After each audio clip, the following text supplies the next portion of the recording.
الصلاة والسلام على عباده الذين اصطفى فأعوذ بالله من شرور أنفسنا ومن سيئات أعمالنا من يهد الله فلا مضل له ومن يضلل فلا هادي له وأشهد أن لا إله إلا الله وحده لا شريك له وأشهد أن محمدا عبده ورسوله أما بعد فإن خير الحديث كتاب الله وخير الهدي هدي محمد صلى الله عليه وسلم وشر الأمور محدثاتها وكل محدثة بدعة وكل بدعة ضلالة وكل ضلالة في النار.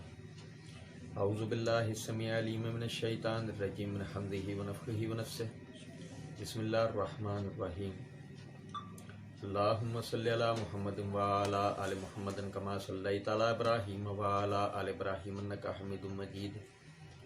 اللهم بارك على محمد وعلى آل محمد كما باركت على إبراهيم وعلى آل إبراهيم إنك حميد مجيد. رب اشرح لي صدري ويسر لي أمري واحلل عقدة من لساني يفقهوا قولي رب زدني علما.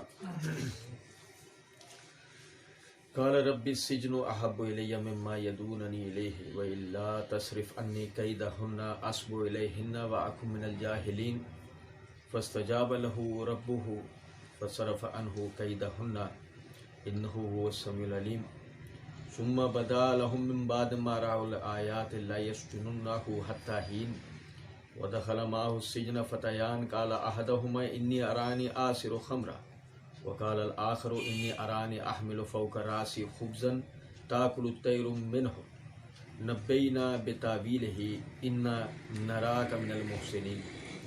قال لا يأتيكما طعام ترزقانه إلا نبأتكما بتأويله قبل أن يأتيكما ذلكما مما علمني ربي إني تركت ملة قوم لا يؤمنون بالله وهم بالآخرة هم كافرون واتبعت ملة آبائي إبراهيم وإسحاق ويعقوب ما كان لنا أن نشرك بالله من شيء ذلك من فضل الله علينا وعلى الناس ولكن أكثر الناس لا يشكرون. يا صاحب السجن أأرباب متفرقون خير أم الله الواحد القهار. اللہ رب العزت کے فضل و کرم سے آیت نمبر 32 تک ہم نے آخری درس میں پڑھا تھا. آیت نمبر 33 سے آیت نمبر 39 تک آپ بھائیوں کے سامنے پڑھا ہے. جیسے کہ ہم پڑھ رہے تھے،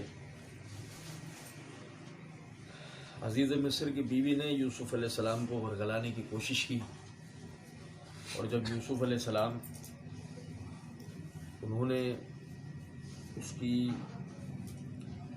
یعنی جس بات کی طرف وہ دعوت دیتی تھی اس کا انکار کیا، تو اس نے یوسف علیہ السلام کو جیل میں ڈلوانے کے لیے سازش رچنا شروع کر دی. اور پھر اس کے لیے ایک اور معاملہ ہو گیا کہ جب شہر کی دیگر عورتوں نے دعوت میں یوسف علیہ السلام کو دیکھا اور وہ بھی ان پر فریفتہ ہو گئیں،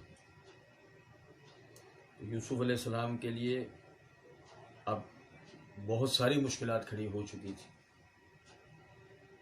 ہر یعنی شخص ان کو زنا کی اور بدکاری کی دعوت دے رہا تھا. ایسے میں انہوں نے اللہ رب العزت سے دعا کی، رب السجن احب الی مما یدعوننی الیہ، اے میرے رب قید خانہ میرے لیے بہتر ہے اس سے کہ جس بات کی طرف یہ مجھے بلا رہے ہیں. وَإِلَّا تَصْرِفْ عَنِّي كَيْدَهُنَّ أَصْبُ إِلَيْهِنَّ وَأَكُن مِّنَ الْجَاهِلِينَ. اور اے اللہ اگر تو نے ان کے اس دھوکے کو مجھ سے نہ پھیرا تو بہت ممکن ہے کہ میں ان کی طرف مائل ہو جاؤں اور میں جاہلوں میں سے ہو جاؤں. اب یہاں بات کو آگے لے آنے سے پہلے ایک یاد دہانی آپ کو کراتا چلوں کہ سب سے پہلے درس کے اندر ہم نے پڑھا تھا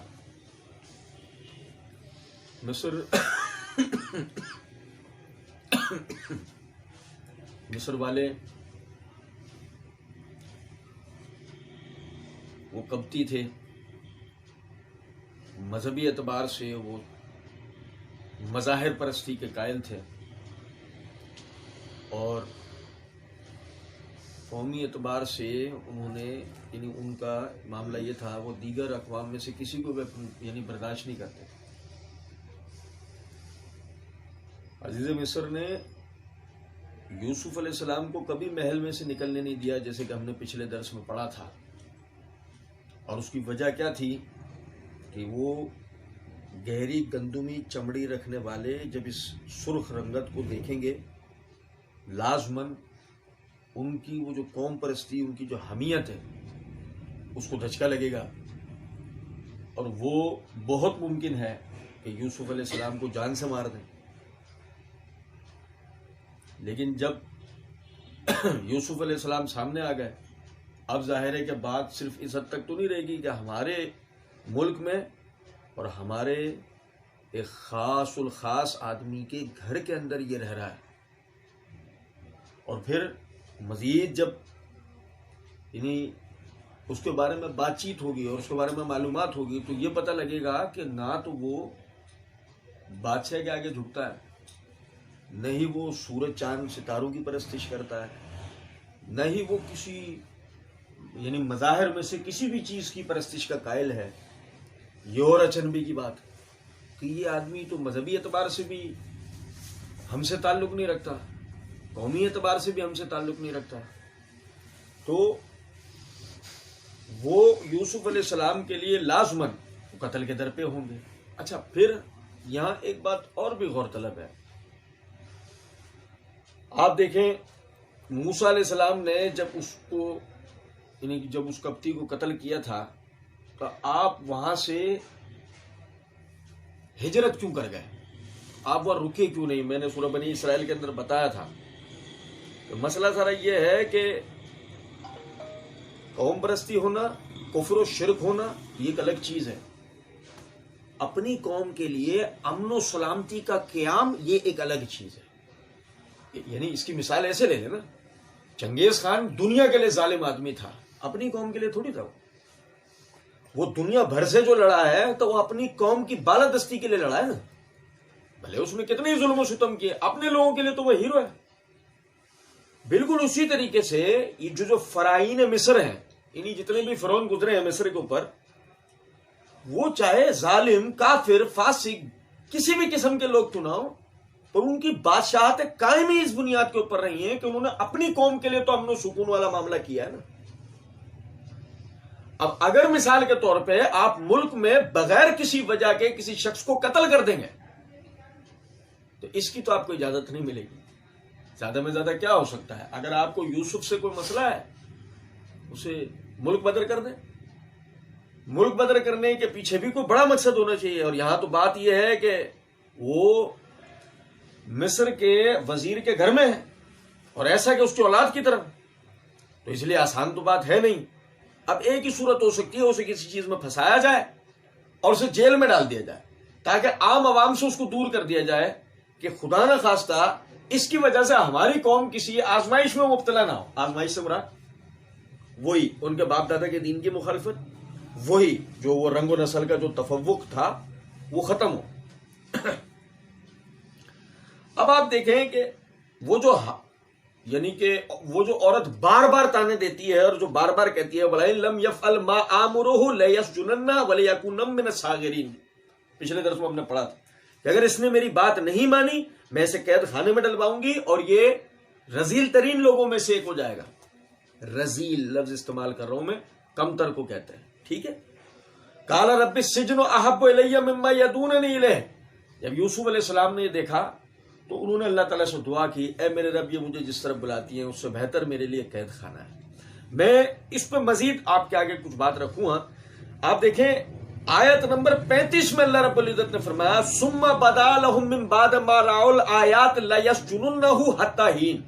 جب ان لوگوں نے وہ علامات ظاہر ہوتے ہوئے دیکھی انہوں نے کہا اسے ایک مدت کے لیے قید خانے میں ڈال دینا ہی بہتر ہے. کون سی علامات؟ اب آپ تفاسیر کی کتابیں جب پڑھیں گے تو اس کے اندر آپ کو بہت سارے یعنی جھوٹے سچے قصے اس کے اندر آپ کو ملیں گے کہ جس میں وہ کوئی معجزات ہونا اور کوئی سپر نیچرل قسم کی باتیں ہونا وہ آپ کو نظر آئیں گی. لیکن اگر ہم تاریخی اعتبار سے غور کریں تو پتہ یہ لگتا ہے کہ ان کے جو مذہبی پیشوا تھے، ان کے جو بڑے لوگ تھے، ان کے جو تجربہ کار لوگ تھے، انہوں نے یوسف علیہ السلام کو جب غور سے دیکھا، وہ اس بات کو سمجھ گئے کہ یہ واحد آدمی ہے، ہماری صدیوں پرانی بادشاہت کو اگر کوئی ملیا میٹ کر سکتا ہے تو یہ ایک اکیلا ہے. یا بات سمجھ رہے؟ انہوں نے ان کو قید خانے میں ڈلوا دیا. آپ دیکھیں کہ یوسف علیہ السلام نے جو اللہ تعالیٰ سے دعا کی، یہاں میں بات آگے لے آنے سے پہلے ایک نقطہ آپ لوگوں کو بتاتا ہوں. آج ہماری کیفیت کیا ہے؟ اللہ اور اس کے رسول کی ناراضگی کا کوئی بھی کام ہم یہ کہہ کے کر لیتے ہیں، بھائی میرے یہ سسٹم ہے، بھائی میرے نظام کا حصہ ہے، بھائی میرے پوری دنیا کر رہی ہے، بھائی ہمارا خاندان، ہمارے آبا و اجداد کرتے ہیں. آپ دیکھیں یوسف علیہ السلام وہ کیا کہہ رہے ہیں؟ سسٹم کا شکار نہیں ہوں گا. رب السجن احب الی مما یدوننی الیہ، اے میرے رب اس سے بہتر میرے لیے قید خانہ ہے جس طرح یہ لوگ مجھے دعوت دے رہے ہیں.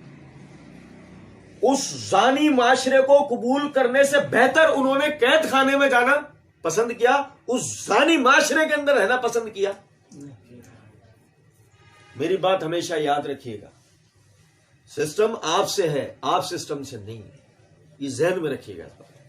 اپنے حصے کی گندگی کو صاف کرو، اسی کو سسٹم کہا جاتا ہے. اپنے حصے کی گندگی کو، اپنے طرف سے گندگی کو پھیلا دو، یہ کہہ کہ سب کر رہے ہیں تو گویا آپ سسٹم بنا رہے ہو، یہ گندا سسٹم بنا رہے ہو. لیکن آپ اپنے حصے کا بھی اگر کوئی یعنی کہ کام کر لو گے، تقوی کا، پرہیزگاری کا، اچھائی کا، خیر کا، بھلائی کا، تو آپ سمجھ لیں کہ آپ ایک انفرادی شخصیت نہیں رہے. ہر کوئی آپ کو دیکھ کر بھی، ہمارا تو مسئلہ یہ نا، یہ ہمارا قومی ایک یوں سمجھ لیجئے کہ تعریفی پہلو کہہ لیں یا المیہ کہہ لیں کہ ہماری قوم تو ایک کو دیکھ کے دوسری کام کرتی،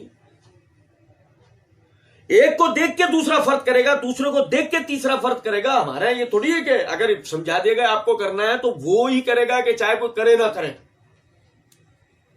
بدقسمتی سے عوام ہونے کے اعتبار سے ہم بھیڑوں کی بھیڑ ہیں، کہ جو ایک بھیڑ جس طرف جاری ہوتی ہے ساری بھیڑیں اس کی طرف ہی ساتھ ساتھ چلی جاتی ہیں. یوسف علیہ السلام کو دیکھیں، وہ چاہتے ہیں تو بھائی کہہ سکتے تھے، یار بھائی اب میں کیا کر سکتا ہوں؟ دیکھو میں نے تو اپنے طور پہ ساری کوششیں کی نا، میں تو بھاگا بھی، میں نے تو فرار ہونے کی بھی کوشش کی، میں تو لڑا بھی، میں نے تو انکار بھی کیا، میں تو سارے میں اب بھائی تو سارا شہر ہی میرے پیچھے لگ گیا نا، اب میں کیا کروں؟ میرے پاس تو اور کوئی رستہ ہی نہیں. جیسا ہمارے یہاں ہوتا ہے، رشوت لینے کے لیے، حرام کاری کے لیے، سود کھانے کے لیے، زنا کرنے کے لیے، کسی مقصد کے لیے ہم فوراً نکلے، ہمارے پاس کوئی راستہ بچے ہی نہیں. جبکہ راستہ موجود ہو اس کے بعد بھی یہ کہتے ہوئے نظر آتے ہیں ہمارے لیے تو کوئی راستہ بچے ہی نہیں. راستہ مومن کے لیے بنانے والی اللہ کی ذات ہے. دیکھو یوسف علیہ السلام نے اللہ کی طرف رجوع کیا، یا ربی السجن احب الی مما یدوننی الیہ، میرے رب یہ قید خانہ میرے لیے بہتر ہے اس سے کہ جس طرف یہ مجھے برا رہے.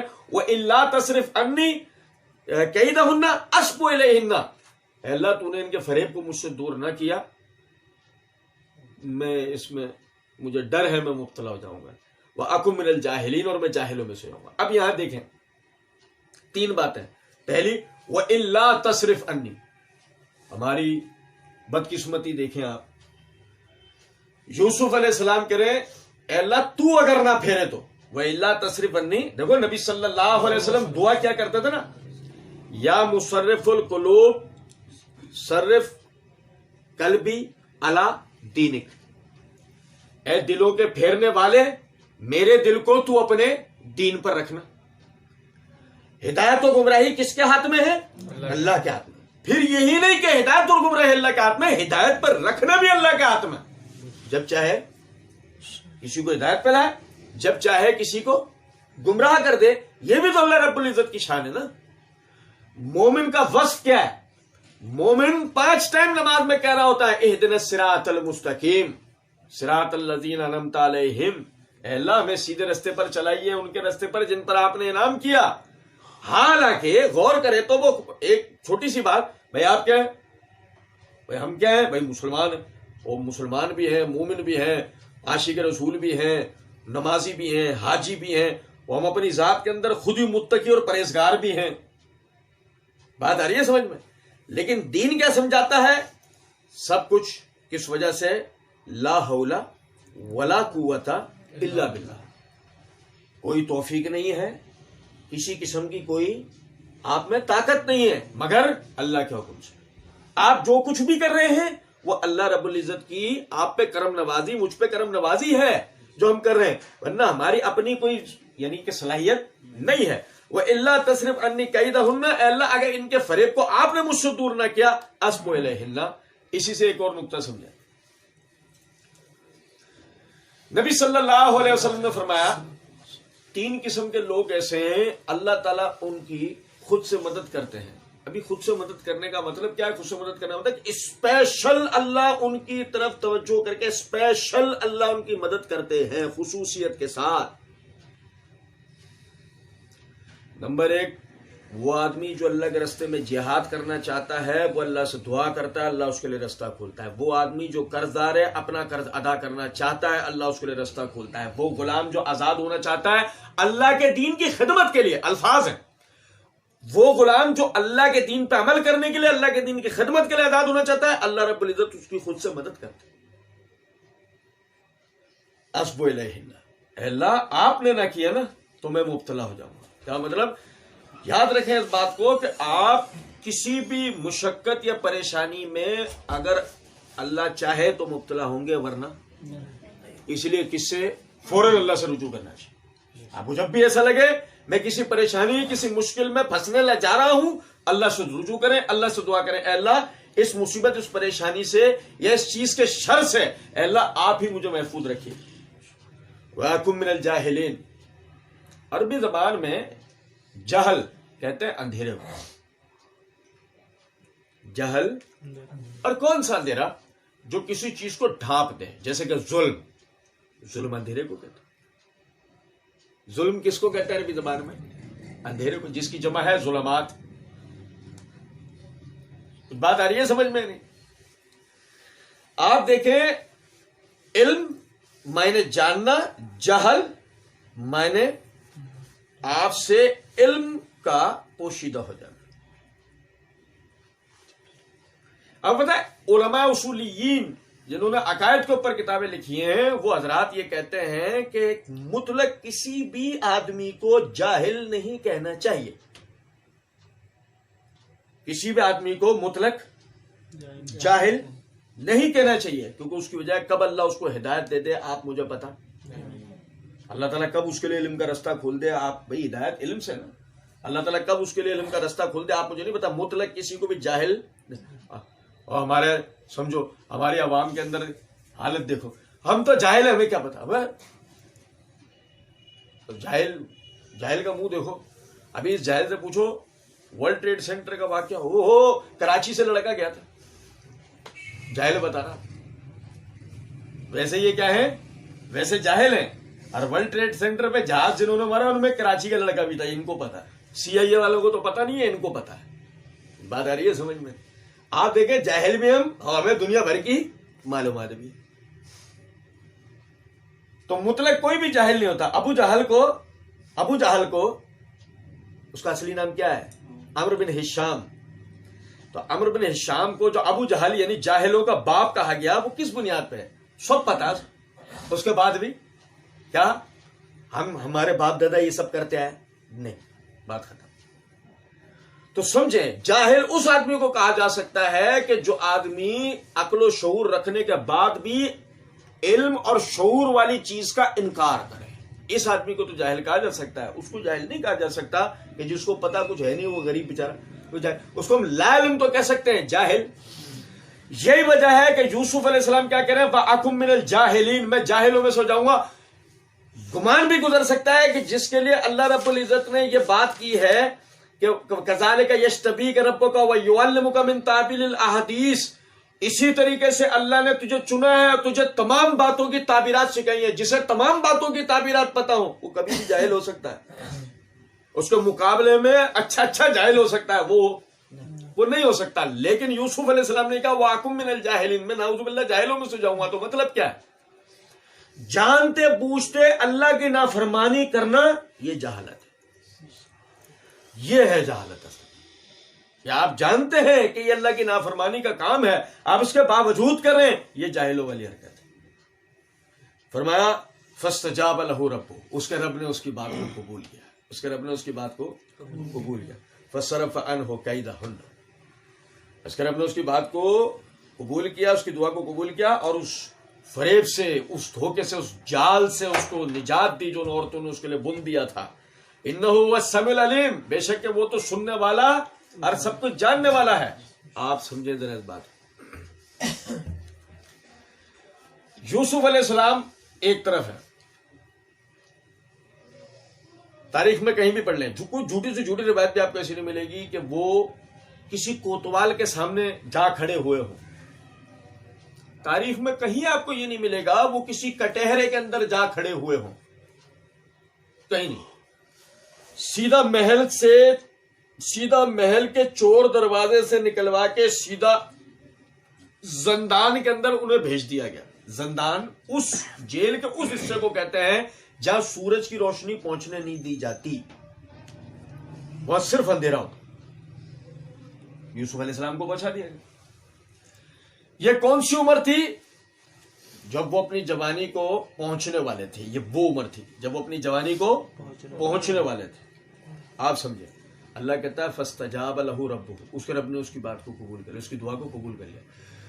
کوئی بھی اس کا سننے والا، انہ هو السمیع العلیم، اللہ اس کا سننے والا. پورے ملک مصر میں کوئی اس کا سننے والا، دنیا میں کوئی سننے والا. یعقوب علیہ السلام اپنے زمانے میں مشکل کشا ہوں گے. سنو، یعقوب علیہ السلام اپنے زمانے میں مشکل کشا ہوں گے. جواب اگر ہاں میں ہو تو یوسف کی مشکل کشائی تو ایک طرف یہی نہیں پتا یوسف کدھر ہے. یوسف کی مشکل کشائی تو ایک طرف یہ بھی نہیں پتا کہ یوسف کدھر ہے. اور خود یوسف کو دیکھیں، ابھی تک وہ کسی کے لیے بھی واسطے وسیلے کا کام کر سکتے ہیں. بعد میں کوئی کیا بعد میں، اب تو بھائی وہ پہلے اپنے ہی کام کیوں نہیں آ جاتے ہیں. سوچیں ذرا بات. ما فوق الاسباب مددگار صرف اللہ رب العزت، اللہ کے سوا کوئی مددگار نہیں ہے. یہی وجہ ہے، دیکھو کوئی سننے والا نہیں. اللہ کہتا ہے فاستجاب لہ ربہ وصرف عنہ کیدہن، اللہ ہی نے اس کی بات کو قبول کیا اور اس فریب سے، اس جال سے اسے نکالا. انہ هو السمیع العلیم، بے شک وہی سننے والا اور سب کچھ جاننے والا ہے. پھر اس کے بعد وہ آیت کہ انہوں نے جب وہ نشانیاں دیکھی. کون سی نشانیاں؟ جو یوسف علیہ السلام، اس کی رنگت، اس کا اٹھنا بیٹھنا، طور طریقہ، اور سب سے بڑی بات نبوت کی علامت. یاد ہے میں نے آپ کو بتایا تھا نبوت کی علامت. جب انہوں نے دیکھ لیا کہ جیل میں بھیج دینا اس کو بہتر ہے، جیل میں بھیج دینا اس کو بہتر ہے.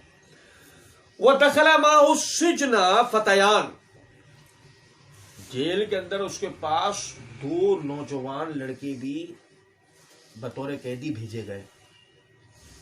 قَالَ أَحَدُهُمَا إِنِّي أَرَانِي آسِرُ خَمْرًا، کہنے لگا ایک، حضرت اِنَّ نَرَاكَ مِنَ الْمُحْسِنِينَ، ہم آپ کو نیکوکاروں میں سے جانتے ہیں، یعنی ہم دیکھ رہے ہیں کہ آپ نیک برگزیدہ شخصیت کے مالک ہیں.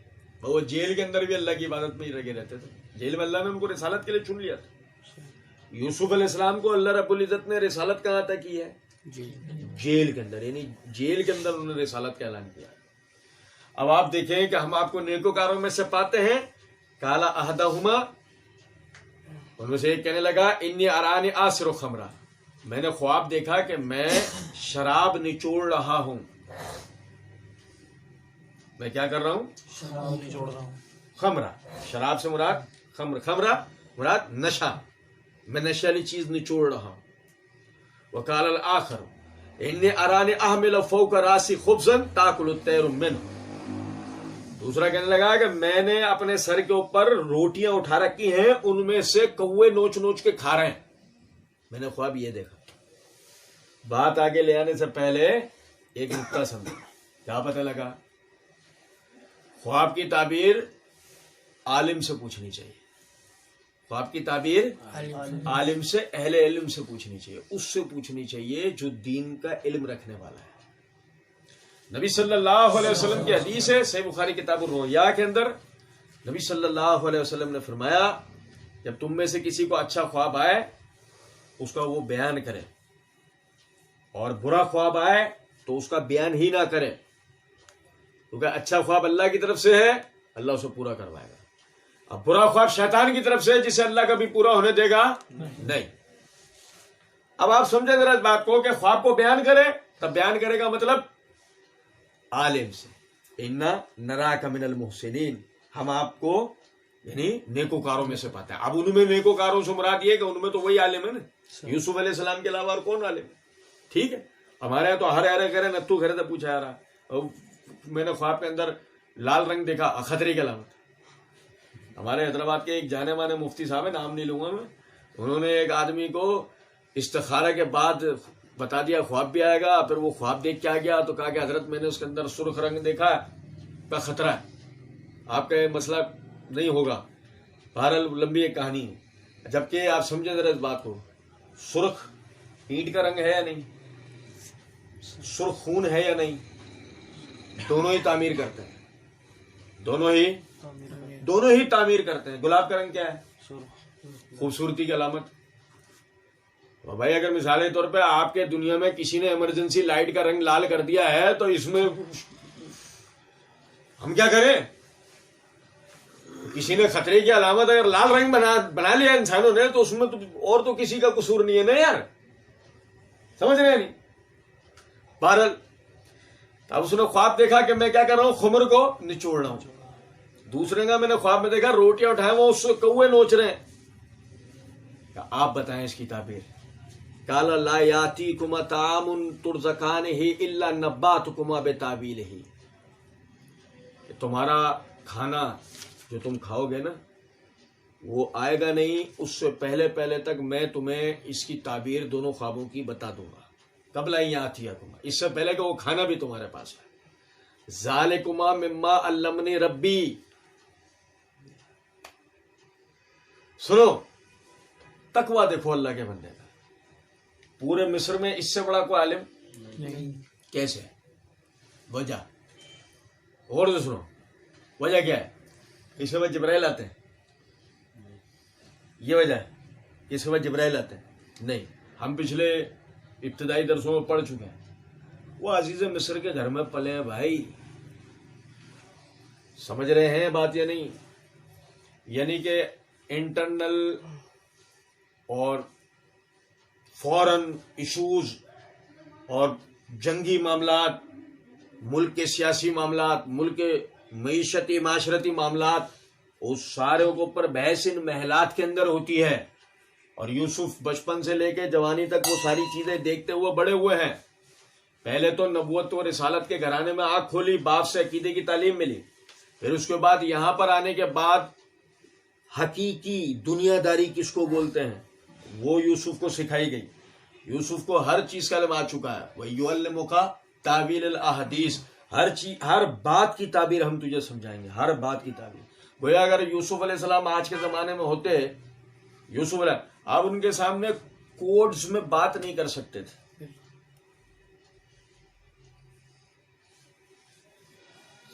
فوجی آپس میں کرتے ہیں، ایجنسی کے لوگ آپس میں کرتے ہیں، آپ یوسف علیہ السلام کے سامنے نہیں کر سکتے تھے. لفظ کیا ہے؟ وَيُعَلِّمُكَ تَعْوِيلَ الْأَحَادِيثِ، ہر بات کی جو تعویل ہے وہ یوسف علیہ السلام کو سکھا دی گئی. آپ ہر بات کے معنی مفہوم کو سمجھتے تھے کہ یہ آدمی یہ بول رہا ہے، اس بات کا یہ مطلب ہے، یہ جو بات ہوئی ہے اس کا یہ مطلب ہے. انہوں نے کہا تمہارا کھانا نہیں آئے گا اس سے پہلے میں یہ تعبیر بتا دوں گا. اب بظاہر تو ایسا لگتا ہے نا کہ اس کے اندر کوئی اپنا علمی تفوق ظاہر کیا گیا ہے. نہیں، ایک فطری بات بتاتا ہوں، آپ سمجھیں ذرا بات. دیکھیں، ایک ہوتا ہے تکبر، ایک ہوتا ہے وقار. ان دونوں میں فرق ہوتا ہے. ایک ہے تکبر کہ آدمی یہ جاننے کے بعد بھی کہ وہ کیا ہے، اللہ رب العزت کی قدرت، اس کی شان، اس کی بادشاہت، اس کی طاقت، اس کے غلبے کے آگے اس کی ایک معمولی ذرے جیسی بھی حیثیت نہیں. اشرف المخلوق انسان ہے مخلوقات کے لیے، اللہ کے آگے اس کی ذرے جیسی بھی حیثیت نہیں ہے. اور رہی علم کی بات، ہنر کی بات، فن کی بات، علم ہنر فن سب کا خالق اللہ ہے. جس آدمی کو جتنے ہنر آتے ہو، جس آدمی کے پاس جتنا علم ہو، اللہ کے ایک کن کہنے کا محتاج ہے. ساری چیزوں کا علم اللہ کے ایک کن کہنے کا گویا کہ اگر وہ یوں کہہ رہا ہو کہ آگ کا کام ہے ہیٹ دینا، بھائی میرے آگ گرمی پہنچاتی ہے، اور اللہ کہے یا ناری کونی بردم و سلام، اے آگ تو ٹھنڈی اور سلامتی والی بن جا. اب وہی آگ 1 سیکنڈ کے 1000ویں حصے میں آپ کے پاس اس آگ کی جتنی انفارمیشن تھی وہ سب ختم ہو گئی. اب آگ کیا کر رہی ہے؟ اب تک آپ کے پاس آگ کے حوالے سے جتنی انفارمیشن تھی سب صفر ہو گئی. آخر میں کون عالم الغیب ثابت ہوا؟ ایک ہے وقار کیا ہے کہ آدمی یہ اعتراف رکھتا ہو کہ اللہ کے آگے ہماری کوئی حیثیت نہیں ہے، لیکن ہم جس علم کی بات کر رہے ہیں وہ سب سے بڑا ہے، اسلام سے بڑھ کر کوئی چیز نہیں. جب میں اس کا بیان کروں گا میرے اندر اس کو لے کے ایک وقار ہونا چاہیے. میں کوئی معمولی چیز بیان کر رہا ہوں، میں اللہ کا دین بیان کر رہا ہوں. یہ کوئی ایسی چیز نہیں ہے کہ جس کو آدمی اہمیت نہ دے. جو اس کو اہمیت نہیں دی، جب جس دور میں جن لوگوں نے اس کو اہمیت نہیں دی وہ محض نام بن کے ختم ہو گئے. اب ناموں میں بھی ان کا نام کبھی آتا، لیکن جنہوں نے اہمیت دی صحابہ کرام، تابعین، تبع تابعین، اور ان کے بعد کے ہمارے جتنے بھی بزرگان دین گزرے ہیں، آج ناموں میں نام کیا ان کے تذکرے نہ ہوں تو اس وقت تک ہماری مجلس کا گویا کہ رنگ ہی نہیں کھیلتا. ہم دین ہی نہیں سیکھ پاتے اگر ان کا تذکرہ نہ ہو.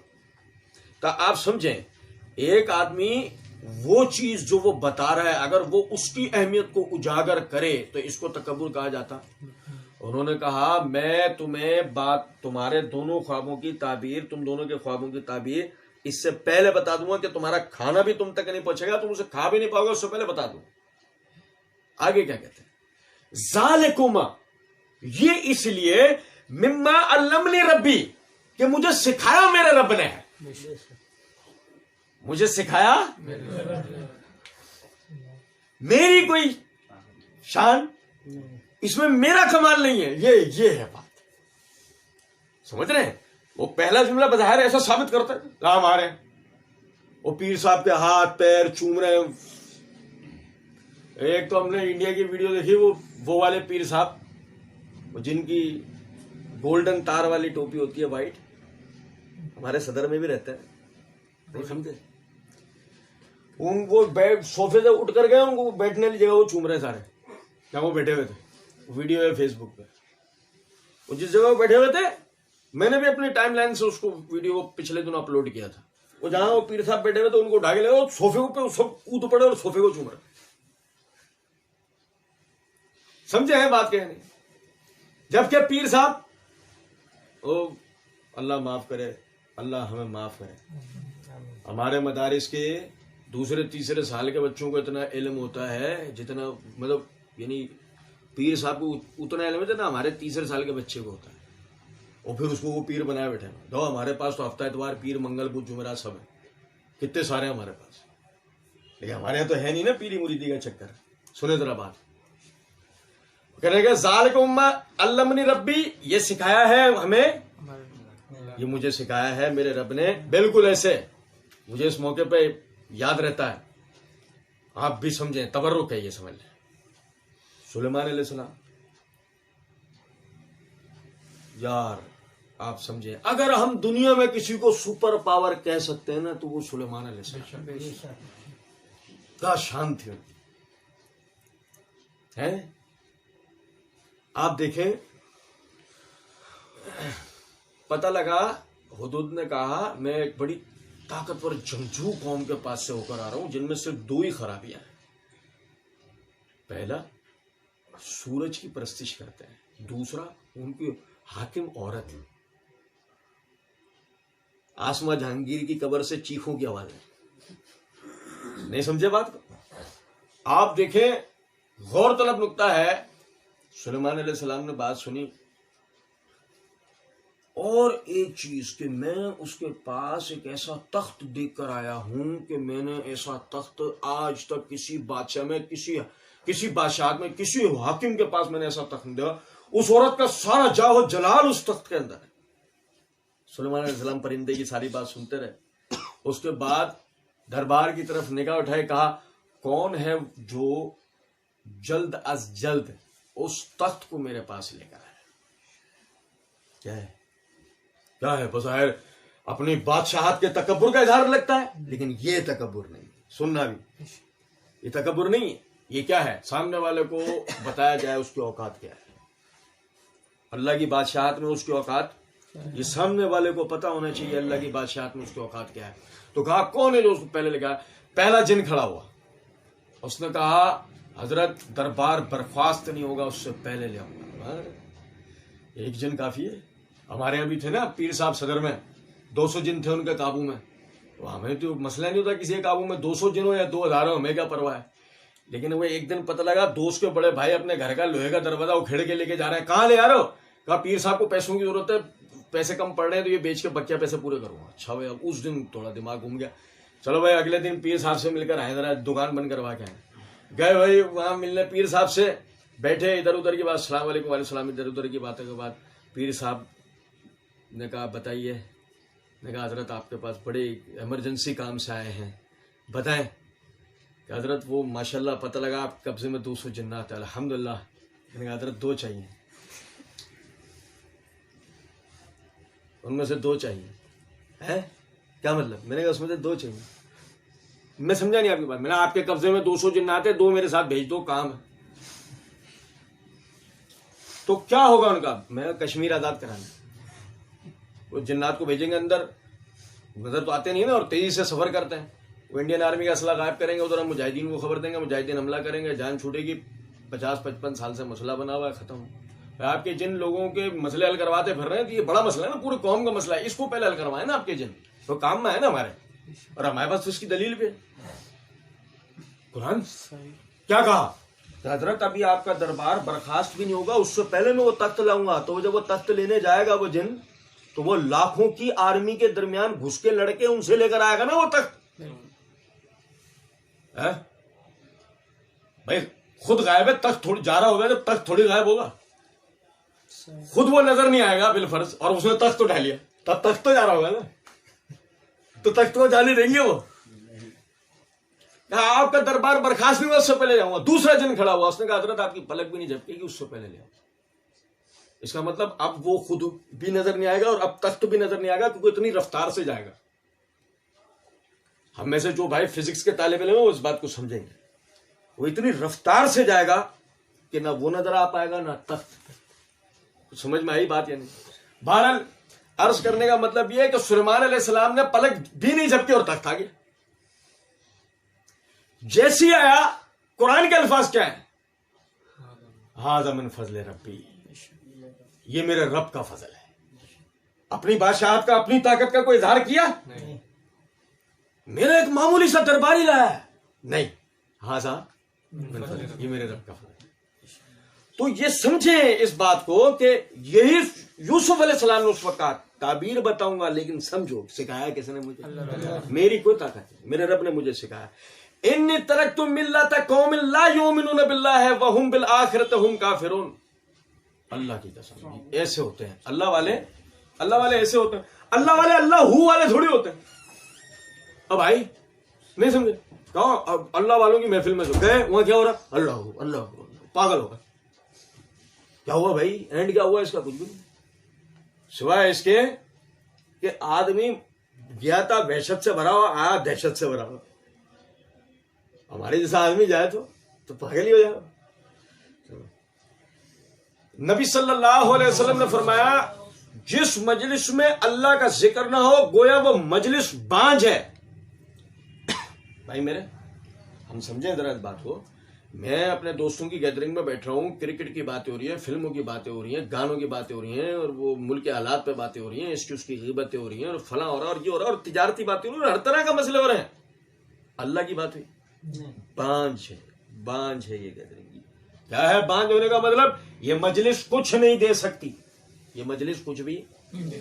دیکھو ذرا جیل میں, دیکھو مبلغ کیسا ہوتا ہے, اللہ کے دین کی تبلیغ کرنے والا آدمی کیسا ہوتا ہے. جیل میں اسے تعبیر پوچھی, یہی موقع کا انتظار تھا, تعبیر وہی بتاتا ہوں.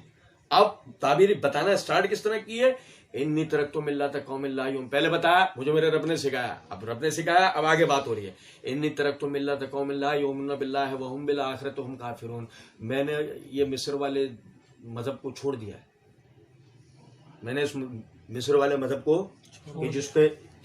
جس میں رہتے ہوئے نہ اللہ پر ایمان رکھ سکتے ہیں نہ آخرت پہ ایمان رکھ سکتے ہیں، آدمی ہر صورت میں کافر ہے۔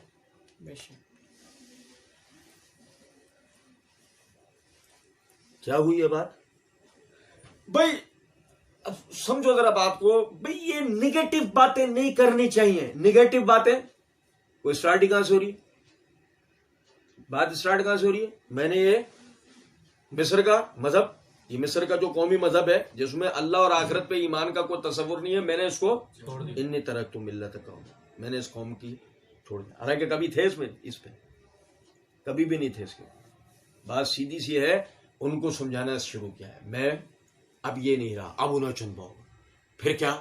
اب وہ آگے بتا رہے واتبعت ملت آبائی ابراہیم و اسحاق و یعقوب، میں اپنے باپ داداؤں کے دین پہ عمل کر رہا ہوں۔ باپ دادا کون ہے؟ شوکت بھائی، بھائی وہ حاجی صاحب 200 دیگے اترواتے تھے 10 تاریخ والے دن، ہم تو اپنے دادا پہ مطلب ان کی طریقے پہ عمل کر رہے ہیں، ہم بھی 200 دیگے اترواتے ہیں، باقی اس کے بعد بیوائیں مل جائیں، مسکین مل جائیں، یتیم مل جائیں، قرض دار مل جائیں، پریشان حال مل جائیں، کسی کی مدد نہیں کریں گے، 10 محرم پہ 200 دیگے ضرور اتاریں گے۔ واتبعت ملت آبائی ابراہیم و اسحاق و یعقوب، میں پیروی کر رہا ہوں اپنے باپ دادا کی۔ باپ دادا کون ہے؟ ابراہیم، ابراہیم کے بیٹے اسحاق، اسحاق کے بیٹے یعقوب۔ ما کان کیا ہے ہماری ملت؟ کیا ہے؟ ما کان لنا ان نشرک باللہ من شیء، ہم اللہ کے ساتھ کسی بھی چیز کو شریک نہیں کرتے، ہم اللہ کے ساتھ کسی بھی چیز کو شریک نہیں کرتا۔ مومن کی پہلی دعوت توحید ہے، یہ آپ سمجھ لیں اس بات۔ اگر توحید کا بیان نہیں ہے آپ کی دعوت میں، آپ کی دعوت ہی نہیں ہے، ڈھکوسلا ہے۔ ما کان لنا ان نشرک باللہ من شیء، ہم اللہ کے ساتھ کسی کو بھی شریک نہیں کرتے۔ ذالک من فضل اللہ علینا، اللہ کی قسم دیکھو، یہ بھی دیکھو کتنی بڑی بات ہے یار، ہم اللہ کے ساتھ کسی کو شریک نہیں کرتے، تو یہ کیا ہے؟ ذالک من فضل اللہ علینا، یہ اللہ کا ہم پر فضل ہے، یہ اللہ کا ہم پر فضل ہے۔ وعلی الناس، اور ہر اس آدمی پر، لوگوں میں سے ہر اس شخص کے اوپر جو اللہ کے ساتھ کسی کو شریک۔ اب آپ تصور کریں ذرا، 1 منٹ کے لیے تصور کریں، پچھلے درس میں بھی میں نے توجہ دلائی تھی، گھوڑے کے آگے جھک رہا ہے، اشرف المخلوق انسان گائے کا پیشاب پی رہا ہے، کتے والی سرکار، کیا مزار کا نام کیا ہے؟ کتے والی سرکار، ایک اتنی بڑی، یعنی ایک 6 فٹ کی قبر، ایک اتنی بڑی قبر برابر میں، وہ اتنی بڑی قبر برابر میں، پوچھو گی کیا ان کا کتا تھا وہ مر گیا تو ادھر ہی دفن کر دیا، کتا بھی پہنچا ہوا ہوگا، اس پہ جا کے منتیں مان رہے۔ آپ میری بات سمجھ رہے ہیں؟ نہیں، گھوڑے کے آگے منت، اپنے ہاتھ سے تازیہ بنایا اس کے آگے منت، اپنے ہاتھ سے علم بنایا اس کے آگے منت، اپنے ہاتھ سے قبر میں اتارا، اگلے دن پہنچ گیا بابا مراد پوری کروا دو۔ ابے کل تو اتار گیا ہے قبر میں، 4 کندھوں پہ تو وہ قبر تک نہیں جا پایا تھا، 4 کندھوں تک تو وہ 4 کندھے نہیں ہوتے تو وہ قبر تک نہیں جا پا رہا تھا، قبر میں اتار کے آگے اگلے دن تو اسی کے آگے مراد ماننے کے لیے پہنچ گیا۔ اور بھائی سمجھو نہیں، اور پھر اس کے بعد بھی سچا پکا مومن ہے اور اس کے خلاف کوئی ہے وہ گمراہ ہے۔ اتنا بڑا لطیفہ ہے، یعنی آدمی کو ہدایت اور گمراہی کے درمیان تمیز ہو پا رہی ہے، کون دے گا؟ ابھی پڑھا ہم نے کہ ہدایت و گمراہی کس کے ہاتھ میں؟ اللہ کی قسم۔ ابھی پڑھا ہم نے یا مصرف القلوب صرف قلبی علی دینک، اے دلوں کے پھیرنے والے میرے دل کو اپنے دین پہ رکھ، تو یہ کس کے ہاتھ میں ہے؟ اللہ کے ہاتھ میں۔ آپ اندازہ تو کریں، تو یہی وجہ ہے ما کان لنا ان نشرک باللہ من شیء، ہم اللہ کے ساتھ کسی کو شریک نہیں کرتے، یہ ہمارا یعنی ملت ہے۔ ذالک من فضل اللہ علینا، یہ اللہ کا ہم پر فضل ہے۔ وعلی الناس ولکن اکثر الناس لا یشکرون، اور لیکن اکثر لوگ جو ہے اللہ کا شکر کرتے نہیں۔ میں آپ کو سچ بات بتا رہا ہوں، ایمان سے بڑی کوئی دولت نہیں، عقیدے سے بڑی کوئی نعمت نہیں، ایمان سے بڑی کوئی دولت نہیں، عقیدے سے بڑی کوئی نعمت نہیں۔ کبھی کھڑا کرو اپنے آپ کو ان لوگوں کے برابر میں رکھ کر سوچو جو گائے کا پیشاب پی رہا ہے، دیکھو یار ان لوگوں کو غور سے دیکھو، ان میں آپ کو ایسے لوگ بھی ملیں گے جو باقاعدہ سائنس کے طالب علم ہیں، میڈیکل کے طالب علم ہیں، مگر آپ دیکھیں ایک عقیدے کی کوتاہی، ایک عقیدے کے کچے پن کو دیکھیں، ایک میڈیکل کا طالب علم، ایک سائنس کا طالب علم، اور وہ گائے کا پیشاب پی رہا ہے۔ سمجھ میں آ رہی ہے بات؟ اس کی سمجھ میں آ رہی ہے بات؟ اس شیطان نے اس کے اوپر پردہ ڈالا ہوا ہے۔ اور اللہ ولی الذین آمنوا، اور میرے بھائی اللہ کی قسم زمانے بھر میں ولی ڈھونڈتے پھر رہے ہیں، اللہ ہمیں قرآن میں کہہ رہا ہے اللہ ولی الذین آمنوا، ایمان والوں کا ولی اللہ ہے، بمعنی دوست۔ اللہ ولی الذین آمنوا یخرجوہم من الظلمات الی النور، اللہ ایمان والوں کا دوست ہے کہ انہیں اندھیروں میں سے نکال کے روشنیوں میں لے جاتا ہے۔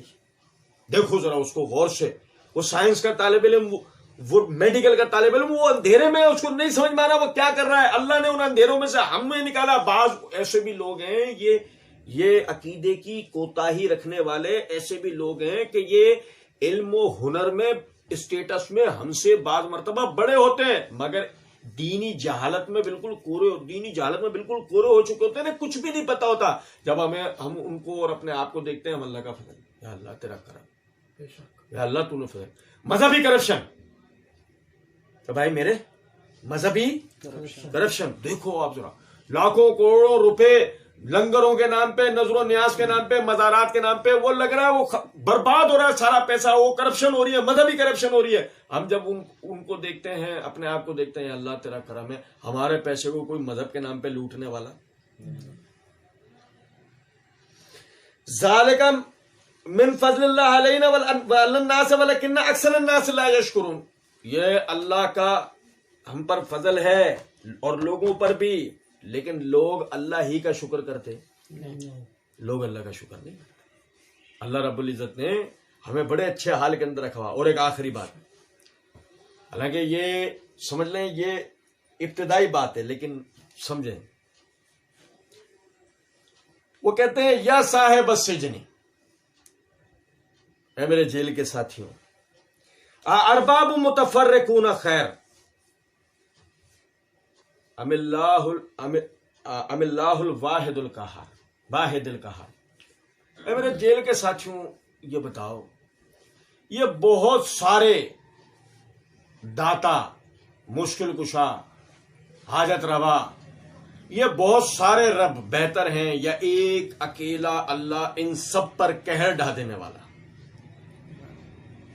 سوال۔ میں آپ کو ایک بات بتاؤں،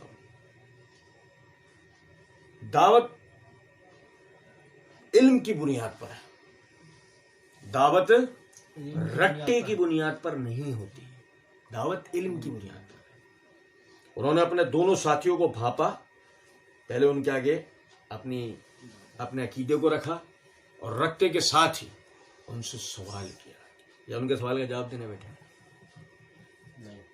رکھتے کے ساتھ ہی کیا کیا ہے؟ ان کو سوال کیا، تاکہ وہ سوچنے پہ مجبور ہوں۔ جب وہ اس کا جواب ڈھونڈنے کے لیے جائیں گے، چاہے وہ اپنے ضمیر سے ہی پوچھ لیں، جواب کیا آئے گا وہی ہماری دعوت کو آگے لے کے جائے گا۔ ارباب متفرقون خیر ام اللہ الواحد القہار، یہ اتنے سارے رب بہتر ہیں یا ایک اکیلا اللہ؟ آپ سمجھے ذرا اس بات۔ تین چیزیں، پہلا، یہ اس مزار سے اولاد ملتی ہے، اس مزار سے نہیں ملے گی۔ اس مزار پہ جانے سے نوکری ملتی ہے، روزی میں برکت ہوتی ہے، ادھر سے نہیں ملے گی۔ یعنی اولاد کا ٹھیکہ اس کے پاس ہے، نوکریاں دینے کا ٹھیکہ ان کے پاس۔ ادھر جاؤ نا تو جلدی شادی ہو جائے گی، گویا یہ دونوں شادی کا ٹھیکہ ان کے پاس نہیں، ان کے پاس۔ یہ کریں گے، وہ کریں گے۔ ادھر اس والے گھوڑے کے آگے جھکو تو یہ ہو جاتا ہے، اس والے تازی کے آگے جھکو تو وہ جاتا ہے۔ اچھا پھر اگر کوئی یہ کہتے نہیں سب کریں گے، سب کریں گے، تو سب ختم کرو، دیکھ رکھو بھائی۔ آپ کو قبریں ہٹانے کے لیے کوئی نہیں کہہ رہا 1 منٹ کے لیے علم سارے ہٹا دو، تازیے سب ہٹا دو، سارے پنجے یہ وہ سب چیز سب ہٹا دو۔ جب ایک ہی کر سکتا ہے تو بات گھوم پھر کے وہیں آئے گی ایک۔ اتنے سارے کیوں؟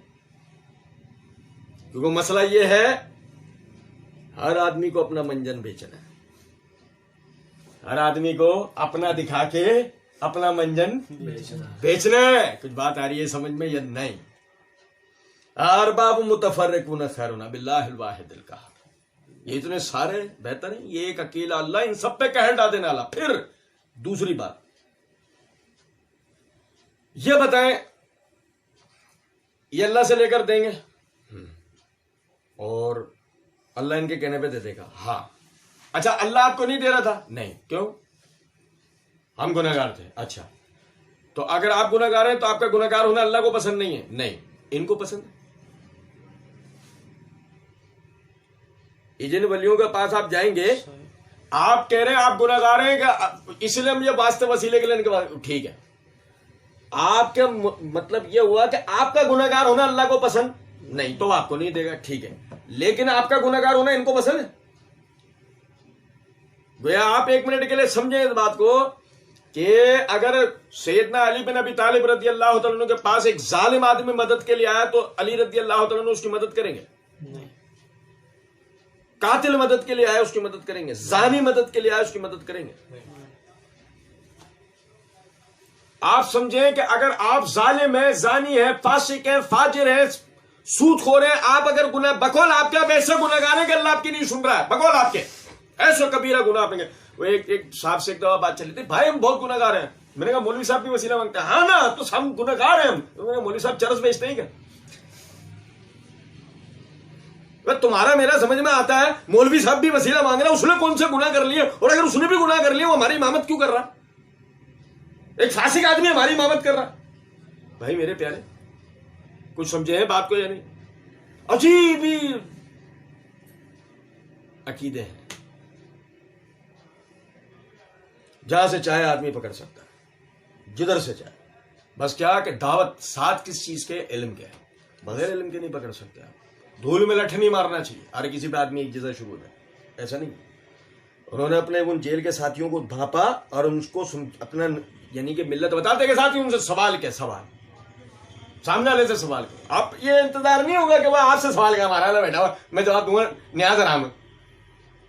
بھائی آپ سیدھا اس سے سوال کرو، کھا رہے ہیں؟ ہاں بہت اچھی بات ہے، میں بھی کھاؤں گا، اور وہ ہمارے محلے کے اندر جو غریب ہے وہ بھی کھائے گا، اور وہ جو یہ جو یعنی کہ ہمارے والوں نے سیلاب کے نام پہ لا کے جو پورے خیمے ڈال دیے سارے کے سارے لا کے بدین سے اور دوسرے یہ بھی کھائیں گے، اور جتنے بھی بورے لے کے افغانستان والے بھائی ہمارے بورے لے کے کچرا بینتے پھر رہے ہیں وہ بھی کھائیں گے، اور سیلانی پہ جو صبح دوپہر شام رات ہے وہ بھی کھائیں گے، سب کھائیں گے۔ سوال یہ پیدا ہوتا ہے کہ یہ سب کے لیے پہلے انتظام کیا ہے؟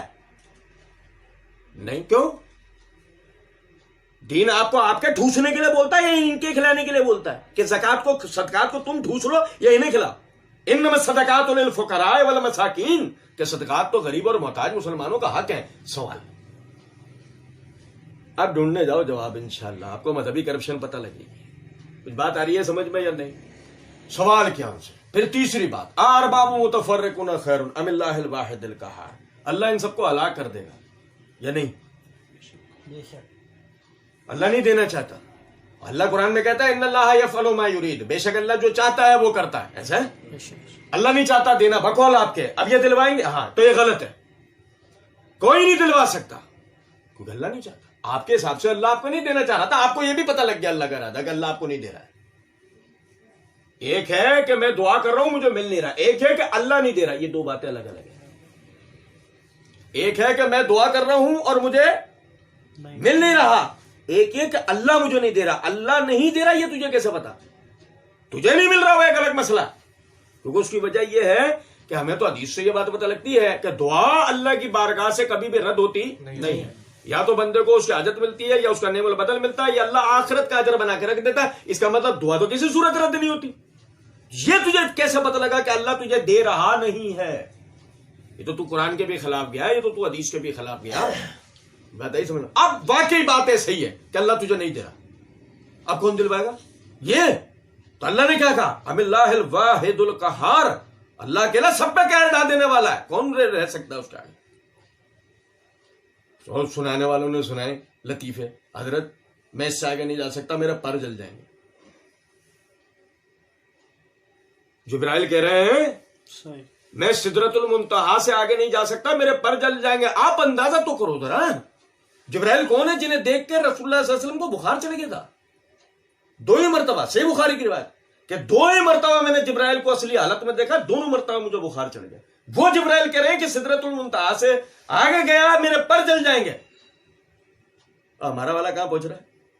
ہمارے والے نے تو حکایت سنا دی، اللہ کا عرش تھامے ہوئے غوث پاک کھڑے ہوئے تھے، ہو گیا اینڈ، ہو گیا اینڈ ہی ہو گیا. جبرائیل آگے جا نہیں سکے، اس سے بھی آگے پہنچے، وہ تو پایا بھی تھام کے کھڑے ہوئے. سن کتنا بڑا لطیفہ. لیکن بقول آپ کے اللہ نہیں دینا چاہتا، ابھی کوئی دلوا سکتا؟ ابھی کوئی نہیں دلوا سکتا. یہ بات تو سمجھنے کی ہے. پتہ ہے کیا، میں آپ کو بتاؤں، مسلمان ہے نا، مسلمان جب کفر کرتا ہے تو مسلمان بنتا ہے. آج میری اس بات کو یاد رکھنا، مسلمان جب کفر کرتا ہے تو دیکھو سورہ بقرہ، اللہ رب العزت نے سورہ بقرہ میں جو کہا ہے نا کہ وَمَن يَكْفُرْ بِالطَّاغُوتِ فَقَدِ اسْتَمْسَكَ بِالْعُرْوَةِ الْوُثْقَىٰ، جس نے شیطان کی پرستش سے کفر کیا اس نے اللہ کے عقیدے کو مضبوطی سے تھام لیا. اگر آپ مسلمان ہیں، ہر قسم کی پرستش کا آپ کو انکار کرنا فرض ہے. اللہ کے سوا جس کی بھی بڑائی بیان ہوتی ہو اس کی بڑائی کا رد کرنا آپ کا، یہ تو کم از کم اللہ کی بڑائی کا بیان کرنا آپ پر فرض ہے. کم از کم اللہ کی بڑائی کا بیان کرنا آپ پر فرض ہے. جب تک آپ ان سب چیزوں کا انکار کر کے اللہ کی توحید کا اقرار نہ کریں، آپ یہ نہ کہہ دیں لا الہ الا اللہ، آپ اس وقت تک مومن ہو سکتے نہیں. وَمَن يَكْفُرْ بِالطَّاغُوتِ فَقَدِ اسْتَمْسَكَ بِالْعُرْوَةِ الْوُثْقَىٰ. اللہ نے ہمیں سکھایا کہ اللہ پہ ایمان لاؤ اور شیطان کی ہر قسم کی عبادات سے کفر کرو. اس درجے میں آ کے جب ہم کفر کریں گے تو اس درجے میں جا کر ہم موحد بنیں گے.